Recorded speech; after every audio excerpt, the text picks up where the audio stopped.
Estamos aqui para mais um episódio do programa Eu Tô Elas e hoje a gente vai ouvir um testemunho que eu já sei que eu acho que eu vou ter que ficar calada para ouvir, que é um testemunho maravilhoso. Eu tô aqui com a Raíssa Alves, mãe da Sarinha. O testemunho vem dela para falar um pouco sobre perspectiva do sofrimento.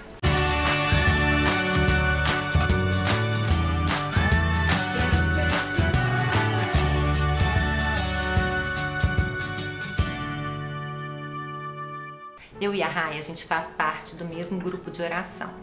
E um dia ela começou a escrever um pouquinho sobre o testemunho dela. Eu fiquei tão de boca aberta que eu falei, eu preciso desse testemunho urgente para contar para todo mundo o que passou na vida da Rai, na casa dela, que eu tenho certeza que vai te abençoar. Bem-vinda, querida! Obrigada. Muito feliz de você estar aqui para contar do que o Senhor fez na sua vida. Amém. Me conta, você tem duas filhas. Isso. A Laurinha. A Laura de 4 anos e a Sarinha de 2. Ela é esposa do pastor Paulo. Isso, estamos uma aqui em pessoa BH. Muito bacana. Um ano e meio vocês estão em Belo Horizonte. Um ano e meio que a gente está aqui em BH. Vocês vieram de Campinas. Viemos de Campinas implantar uma igreja aqui, Igreja Batista Fonte, lá no Alphaville. Que tá uma bênção. Graças a Deus. E você é dentista? Sou dentista, isso. Mas nós não vamos falar sobre profissão, a gente quer saber o testemunho. Me conta o que aconteceu na sua vida nesse período de quê? 2 anos, 3 anos atrás. Me conta, Rai. Então, eu já tinha a Laurinha, engravidei da Sarinha, a Laurinha tinha 1 ano e 3 meses.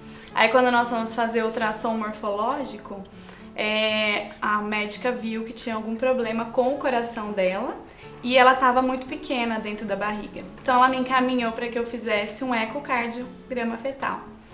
E nesse eco a gente fez no dia seguinte, diagnosticou que ela tinha uma cardiopatia que se chamava tetralogia de Fallot. Então são 4 defeitos cardíacos associados.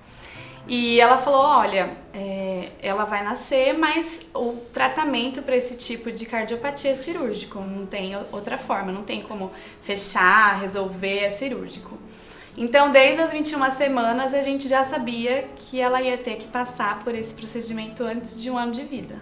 Eu não consigo imaginar essa situação, porque como a gente estava conversando antes, né, Rai, a gente passa pelas coisas, mas quando é com filho, parece que é muito pior. diferente. A gente gostaria de estar no lugar, né?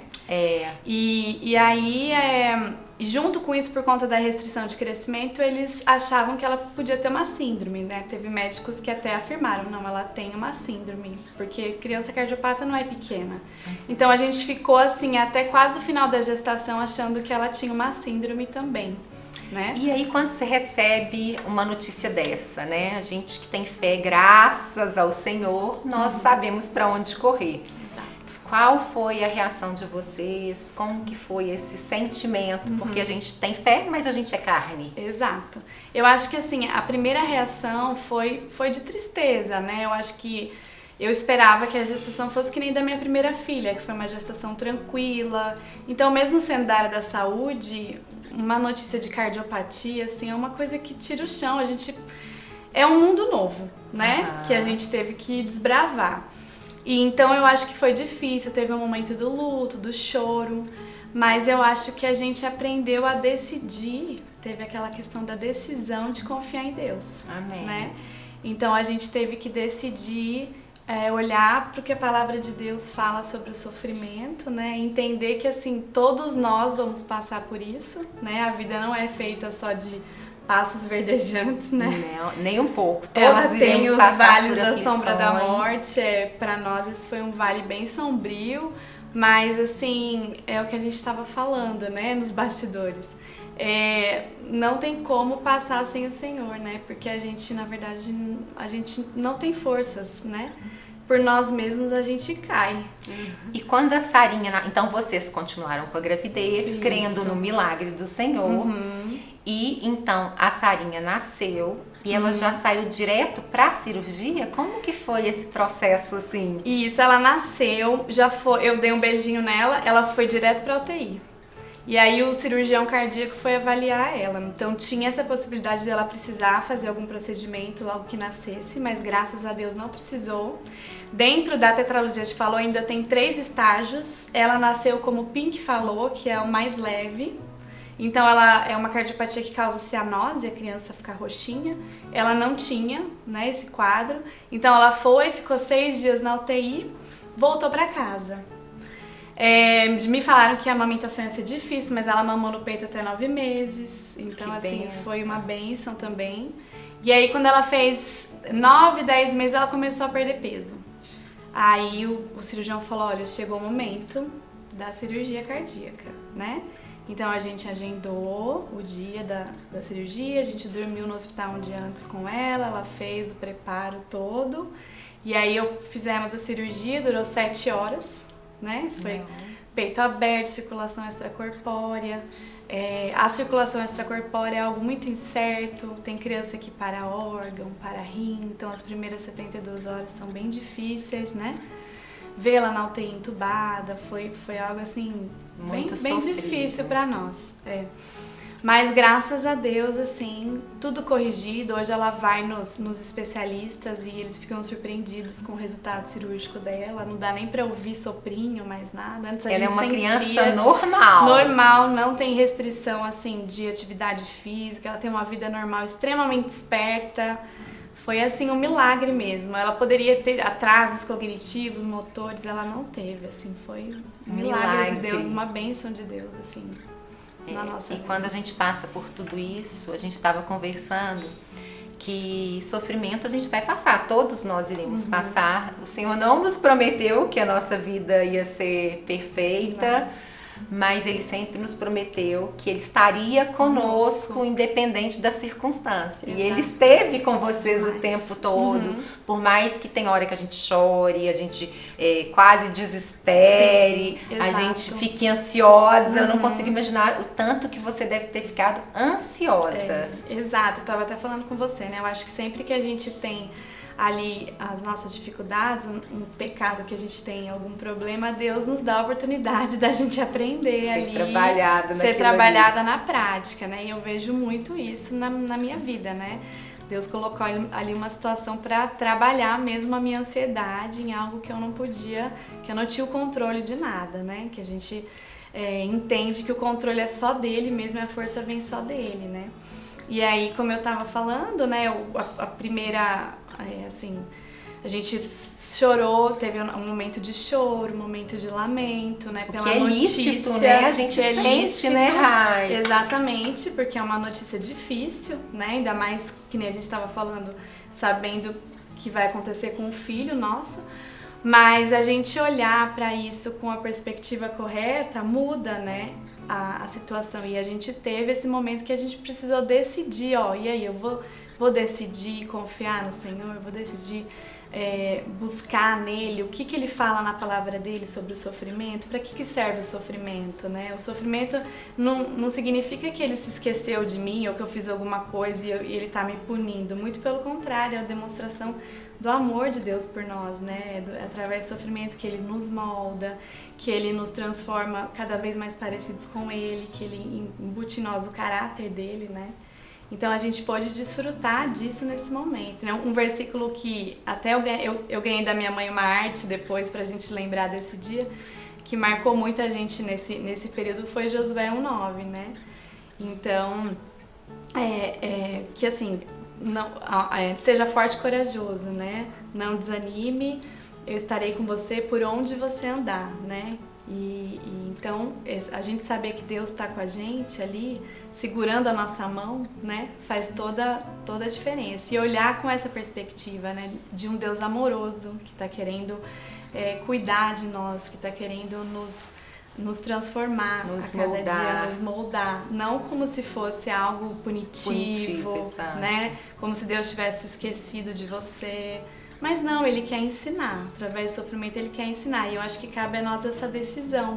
né? E eu fico pensando o seguinte, vocês devem, claro, terem orado muito por um milagre. Na verdade, aconteceu um milagre. Exatamente. Só que muitas vezes o milagre não é exatamente o que a gente quer. Exato. E também o milagre é no tempo dele e não no nosso. Exatamente. E existe uma espera, né? Exatamente. Aí a gente estava falando sobre isso. Isso. Como é esperar? Então, é difícil. Eu acho que assim, é uma decisão diária, essa questão do esperar no Senhor, né? Porque a gente tem que relembrar, acho que todos os dias, quem é esse Deus, né? Ele é um Deus confiável, a palavra diz isso, né? Que ele é um Deus soberano, então nada foge do controle dele. A gente pode confiar nele, né?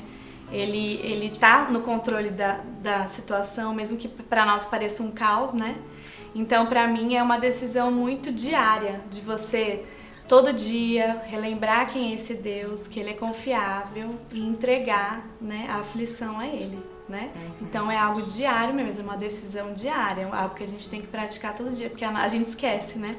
A gente esquece, tem que crer nas a gente promessas, cai no a gente precisa lamento. se alimentar Exatamente. o tempo todo da o relacionamento verdade. com Deus, né? Através da oração, da leitura da palavra dele, né? E eu achei super interessante que você falou, que você pontuou comigo ali, sobre a forma, como lidar, a escolha de lidar com o sofrimento. Você poderia, eu sou uma coitadinha, minha filha é uma coitadinha. Porque comigo, né? Porque comigo, eu agora vou ter que ficar sempre de olho, ela não pode... E você tomou uma decisão, fez uma escolha. Conta pra gente da sua escolha. Isso. Então, assim, depois desse momento de luto, né, que a gente teve, de tristeza, né, com a notícia do diagnóstico, né, porque você vai fazer um ultrassom e você volta com uma bomba dessa, né, inesperada. Mas depois a gente falou, como que a gente vai passar por isso, né? A situação tá aí, né? Aconteceu, Deus permitiu que isso acontecesse, né? Eu vou passar por isso como? Eu vou passar por isso deitada numa cama, me lamentando, perguntando por quê? Ou eu vou olhar para a palavra de Deus e ver o que de fato Ele planeja fazer com a minha vida através disso, né? O que Ele quer me ensinar ali, o que Ele quer mostrar para nós, né? E no nosso caso, que eu estava te falando, né, a gente vê que foi uma preparação toda, porque depois a gente teve a oportunidade de vir para cá, implantar uma igreja, o que não é uma tarefa fácil. Nem um pouco. Deus, então, ele nos usou essa situação como outras para nos moldar, né, com certeza, para nos ensinar sobre dependência, sobre...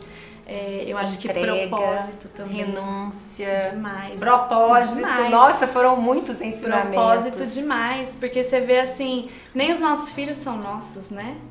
Eles são do Senhor, né? Então, assim, Ele nos dá para que a gente cuide, mas eles são do Senhor. A vida deles pertence ao Senhor, né? A gente não tem o controle da vida deles. Né? Ai, gente, que lindo. Rai, para finalizar... Eu queria que você deixasse uma mensagem para quem está ali do outro lado, passando por um momento de sofrimento, sem enxergar ali na frente nenhuma luz no fim do túnel, sem fé, desesperançoso. O que você falaria para essa pessoa que está passando por isso nesse momento? Eu acho que eu falaria para que, de fato, eu acho que tem esse momento que vai ter o luto, né,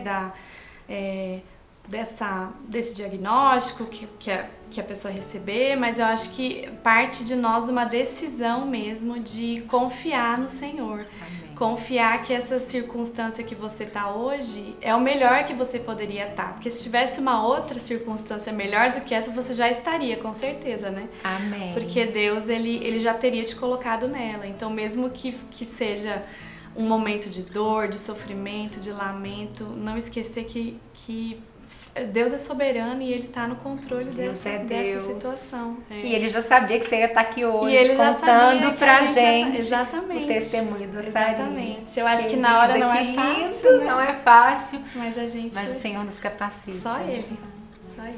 Ai, gente, obrigada, querida. Que alegria estar ouvindo algo tão edificante, Amém. Viu?